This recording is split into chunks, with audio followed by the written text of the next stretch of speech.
And so I discovered there's something called mother wound or something close to that. Shazmin, Yes. welcome to the show. Thank you. You keep telling me or probably showing me, educating me on new things. I know. This is so new to me. I don't even think we've begun to cover crazy topics, deep topics, intellectual topics, painful topics, like all kinds. No, not yet. Okay. But I was also curious about the guy coming in for hair. Oh yeah, He because does he need does he need someone, you know? because do you know with my hair as Yeah. short as it is, Yeah. he can make my hair look like I can have a bicycle on my hair, like a proper two-wheeler. Yes. So I don't know if he needs a Shaz, are you willing to stay by till the end of the show? he's here till 10? Yes. Well, he'll be here around that time. Ah. So you're welcome to stay Thank you. because we have hair. We do have hair. Okay, okay. So let's get to it. Yes. So this is a beautiful topic. It's very sensitive though, and it's a topic not a lot of people even realize when they go through therapy or, you know, stages of coaching that, you know, something like this would ever come up because you're always brought up, you know, thinking and the idea even with this conversations to understand that you're never going down a route of ever blaming your mother or your parent. It's an awareness, it's an insight that at some point when some people they're really able to understand the sort of behavior that they've been carrying out or why they do the things that they do. So it's to begin with not, you know, this blame session, but it's an insightful session that can really help you also begin to heal while you're just listening to us, because I designed the talk to be able to have people not only come into awareness of what they're going to learn, but, you know, certain things that they can do immediately so that they can start to heal. So you're not left realizing, oh my God, I feel like I'm suffering from mother wounds, but I'm stuck. But another term for mother wounds actually is also known as, you know, emotional neglect. Okay. And, you know, there was a whole balance at some point that was going on with, you know, is mother wounds linked to emotional abuse? And a lot of people would say that, you know, not being emotionally loved, being neglected as a child, not being seen as this child, later on in life results in so many different actions we take on that at some point it abuse. Okay. So there's still a very fine line with a lot of, you know, therapists saying that it could be abuse, but then a lot of people, you know, trying to keep a balance around this topic because you don't want people walking away, turning around to say, okay, now I have the right to blame my mother for why my life is absolutely miserable, but then you're still stuck in so much pain because you haven't found a solution to it. Okay. So it sort of starts, obviously, you know, with the child growing up. So I'll give you this scenario, really short story that can kind of like bring in the depth to it. Okay. So you have two sisters, you know, that are brought up by the mother. And one sister was born a lot earlier than the mother was ever ready to have the child. And the other sister was, you know, born obviously in a five-year gap, but the mother was ready, more settled now to have this child. And as these two children grow up, the sister that's born first really watches the love between the mother and the second child. And she's always craving and wanting that love. And she does almost everything possible positively to try and gain her mother's love, which means she will be the perfectionist as this child. She will, you know, how can I make mom happy? How can I be seen? How can I show up perfectly? How can I mimic mom? You know, I'll notice all of mom's behavior to be able to mimic her in such a way that she'll see that this is probably the child that also deserves a bit of my love. But growing up, she never gets that love. And she watches her sister doted on and loved and become the golden child.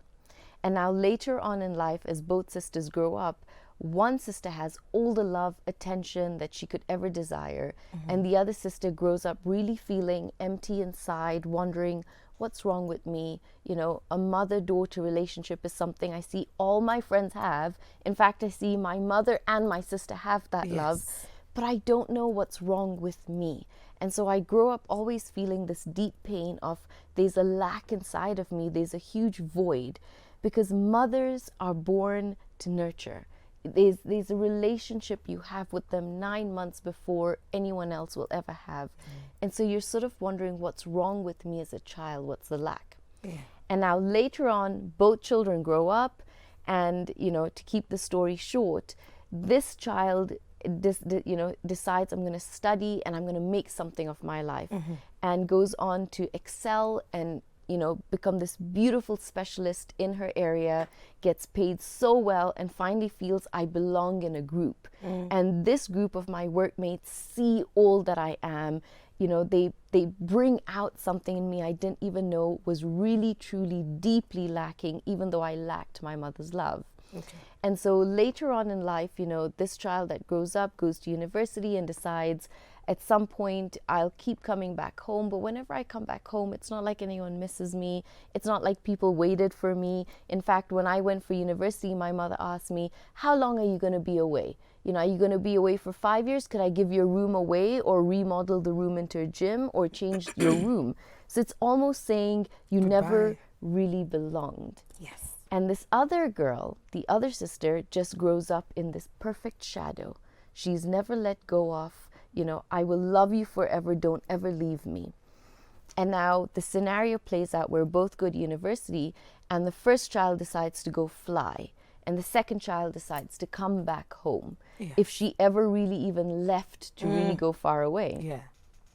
And so it reaches a scenario where the mother ends up calling the first daughter and saying, we are struggling, we have no money, please, my daughter, I love you so much, I need you to send us your love, your care, and money to be able to take care of the family. There's nobody else I could call. Yes. And this child now at 27 is thinking, this is all I ever wanted. I just wanted my mom to recognize me and need me. Even if it's need me to help in this form, I'll do it. And so for a couple of months, she's sending money and looking after them. But she realizes that family never had me on Facebook. Family never involved me in that circle. Now that I'm part of the family, let me go and come back and attach to my family. And when she goes on to Facebook, she realizes that they're actually living a really lavish lifestyle. So what am I sending money for? And she notices that her sister's in this really expensive car, living a life, probably on the money she's been sending. And so now at some point, she has to make this decision, which is, do I cut off? I've grown up, I've learned that maybe this wound that I had with my mother caused me to excel in life and really do well for myself. But I'm also watching the dynamic of my mother loved this other sister so much, but my sister hasn't flourished. She never left home, she's not grown, and she doesn't know how to be independent of the love of my mother. And so at some point she learns to draw a boundary and cut off. And the other sister, with all the love and showering of the love, doesn't know how to be loved. So that story alone is such a big dynamic for so many people, and it's a lesson in itself for so many people who have grown up saying, I grew up wanting my mother's love always, because Mother's Day comes along and I read all these beautiful cards of how perfect a mother is, but I'm sort of reading this card that I should and have to give my mother, but I'm not feeling that. I don't feel that love. I don't feel I grew up that way. And so you have this, openness where so many people are now realizing and discovering that the way I also grew up and tended to go into loving my partner or being loved came from this void that you're trying to fill and will never be able to fill, because there's a love only a mom can give you. That is so true. There is a look only a mother can give you. But a lot of people didn't know that there was also a name you could put on the neglect from a mother, which was borderline narcissistic mothers who, who grew up with their children. I don't know why every time we use that word, I don't see mothers in there. It's true. But it is true. It happens. And I'm just going to throw it to our audience this morning, just before we take a very short commercial break.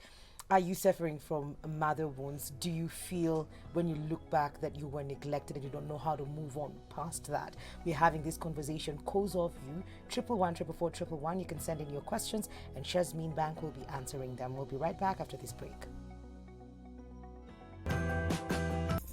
Welcome back to Full Circle with Wikali. We're talking about mother wounds today with Shazmeen Bank. And, you know, when you talked about it earlier at the beginning and you said there's a thin line, because most of it, when you look back, it's you don't even know if it's intentional or not.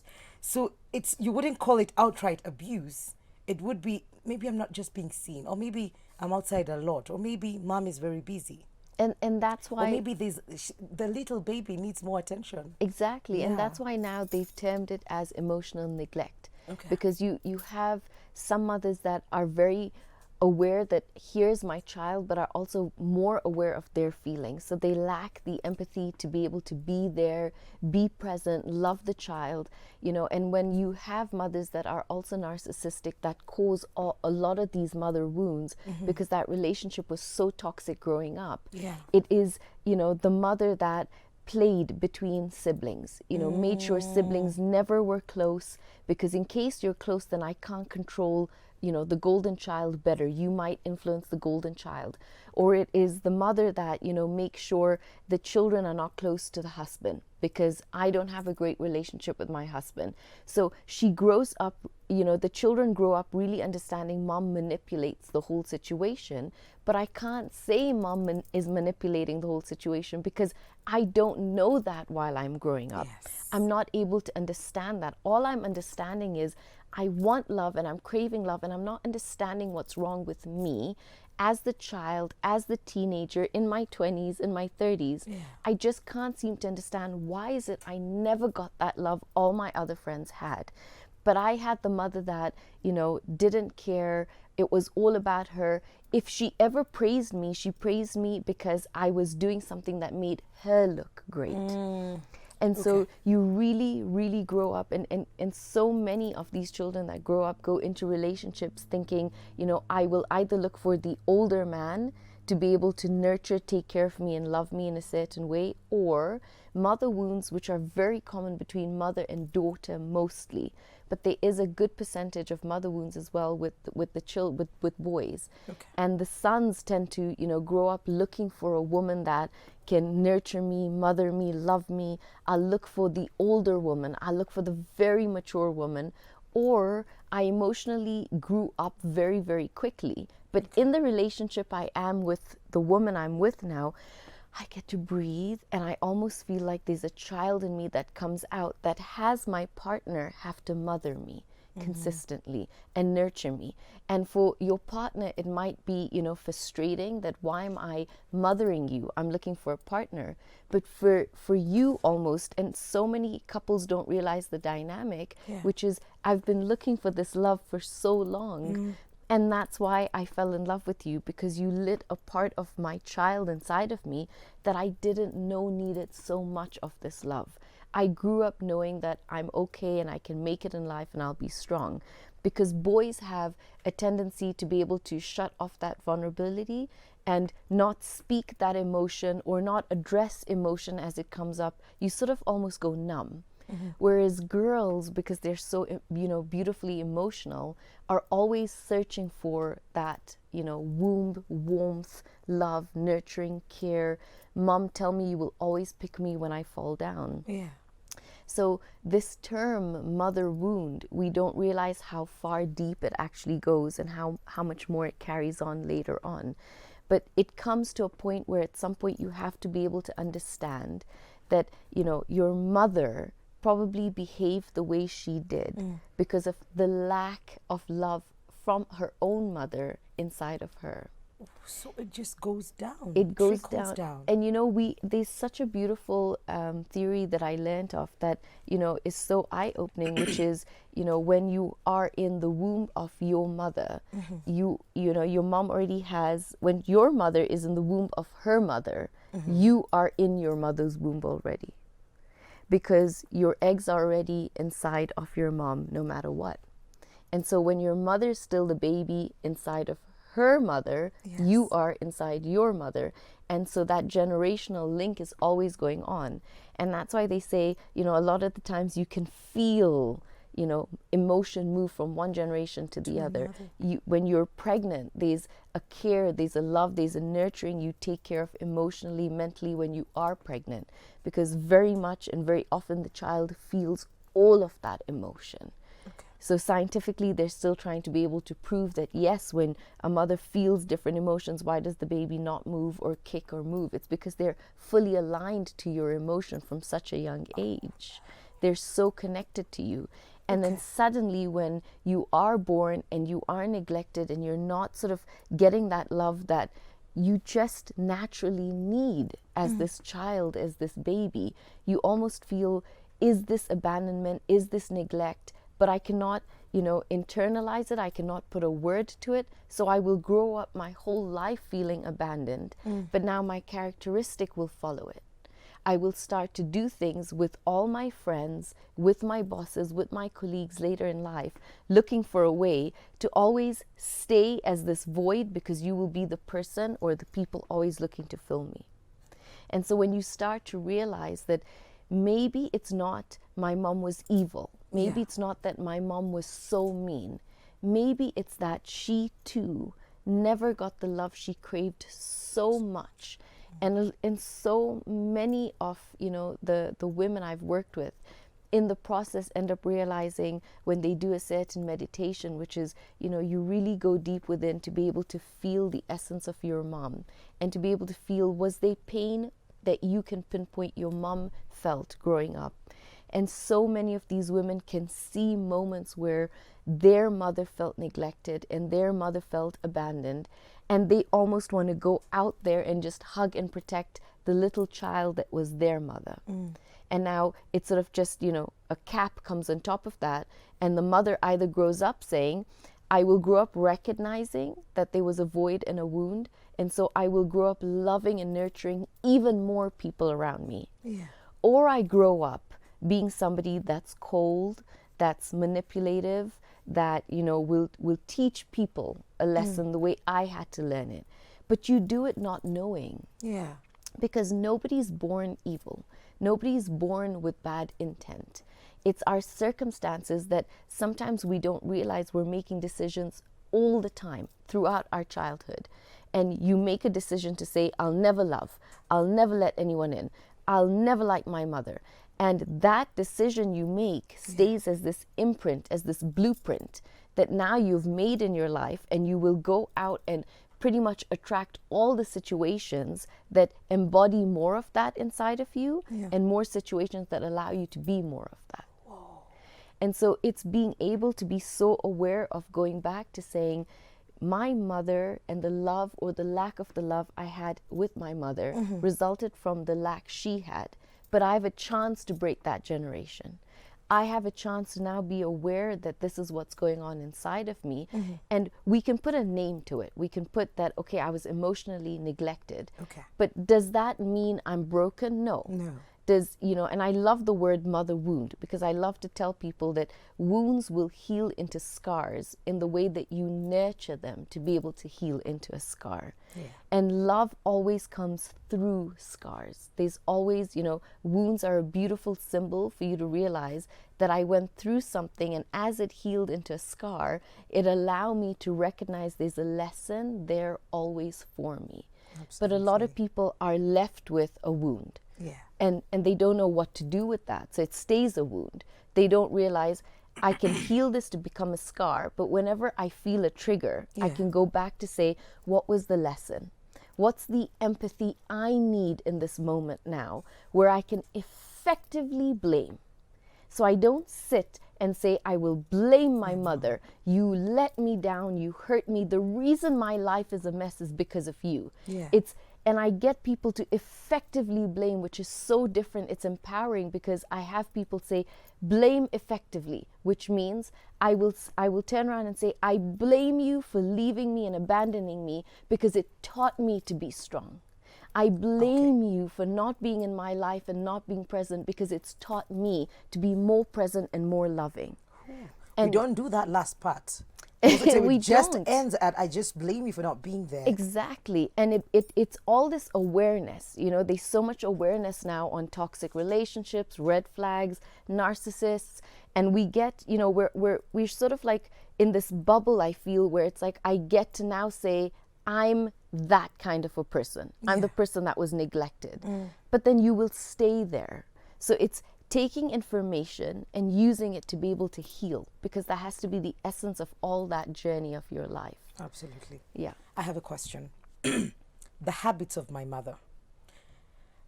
Say, for example, they are alcoholic. So they drink a lot, they don't pay attention. It's either the drink and the next drink and the other drink. Would that be termed as neglect as well? Absolutely, because you're just not aware to what your child's needs are. Okay. What is the typical scenario of when you are a mother? Your whole life stops for the child. Your whole life becomes about the child. It's almost that scenario of, I feel cold, I need to go make my child wear the jacket. You think twice, once for your child and once for you. Yes. But there's so many mothers that were just not ready for that journey. And the thing about motherhood that I have learned and found so fascinating while doing the work is that small window of blame, that small window of confusion, at some point, that responsibility moves from your mother to you. Because you will be able to be confused as a teenager. You still have to live in that home. It's still painful, but you can learn the tools and how to be able to get through that. Yeah. But once you hit 25 plus, once you hit 30 plus, you're now in a place as an adult to be able to say, I'm going to have beautiful boundaries in my life where, if before I relied solely on my mother's approval, my mother's praise, I'm now going to learn and be aware that I might never get that in that way that I want. Okay. However, in me not getting love in that way that I wanted, how else did I get love in that way? Yes. Because we seem to feel that there's always a lack, but there's never a lack. Whatever you might not have received in a way you thought you wanted just from one direction, you received in multiple directions. But sometimes our brain is so fixated I on just want it from her. from this one avenue, Yes. which means I never got it. But is it true we never got it? We got it. Did you get it from a friend? Did you get it from a teacher? Did you get it from an aunt, a grandmother, a lover? You did receive that sort of love.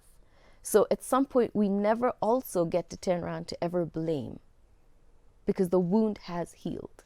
We just didn't recognize we were healing along the Is way. it possible for us to be able to have this conversation, probably with mom, and we have about 4 minutes or 3, with them? Do they know? Is it open for us to talk about it if they didn't even realize that happened? Depends on the relationship, because some mothers will never want to hear it. I never let you down. I was perfect. I was busy working. I was working. Everything I did was for you. you. You're not grateful. Yes. But these mothers are not able to sometimes see the kind of the love that, you know, generations have changed to want. It's no longer, you know, generations that settle for the love that I'm getting. You're in this generation now for the last 20, 30 years where people want more love. I want to be seen. I want to be appreciated. And I want to understand why I'm not being there. Yeah. So you can have a conversation. And I would say the first place to even begin that conversation is with forgiveness. And not even forgiving where you feel I need to go and tell my mom I forgive you for the way you've been. Yeah. But it's a forgiveness for yourself, for maybe holding on or ever feeling you were not worthy, because you are absolutely worthy. Whatever journey you went through with your mom in that way Yes. has turned out to make you the most beautiful human being you are.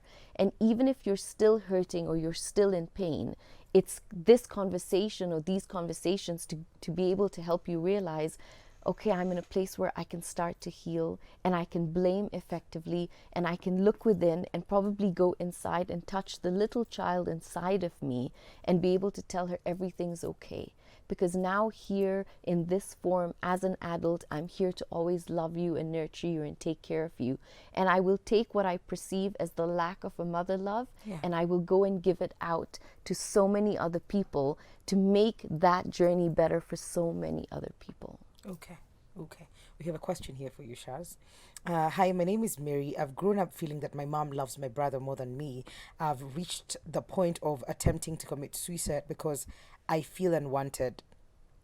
I've lived my life trying to please her, but she doesn't see it. All she notices are my mistakes. Now I have a 7 month old daughter and I'm afraid of treating her the same way. What can I do? The first thing I would tell you is, you know, you wouldn't treat your daughter that way because you already recognize what the difference was. And this is what I would urge you to look deep within. The love you or the lack of love you have with your mother has put you in a position to be so much more stronger. It has given you skills that your brother right now doesn't have. He has all your mom's attention and all your mom's love. But there are parts of him that probably even are dying to break free, to be able to be this man in a relationship. But I'm too scared to be that man because I'll lose mother's love. Yeah. You, on the other hand, have an opportunity and a gift to be able to take all that love and channel it and make sure and think consciously about what kind of beautiful mom do I want to be for my child, because that fear is very real. And the journey to be able to start healing is for you to recognize that through all you see in your mom that might seem so vicious and hurtful, that deep down inside, there's a little girl inside your mom that she didn't even know she could heal, or she doesn't even know needs nurturing. So her behavior towards you is because you have all that nurturing love that she can't face, and that's why she shuns you. So that's the great news. That all that love inside of you now, you can take and forgive mom, you know, for everything that she's been, but also use how she's been as your gift to give back to this your new daughter. generation. Thank you so much, Shaz, for coming through our time. You're so extra. Social media handles, and please direct your questions. Like I say, every single Thursday, that Shazmeen and her DM, and you, same what's up. Okay?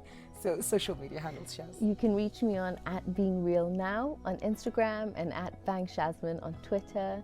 And no matter what's going on in that journey with your mother, it all begins now with you. The power is with you to heal and set yourself free, and then inevitably set her free in her own way. We're going to take a very short commercial break. We'll be right back. This is Full Circle with Wikali.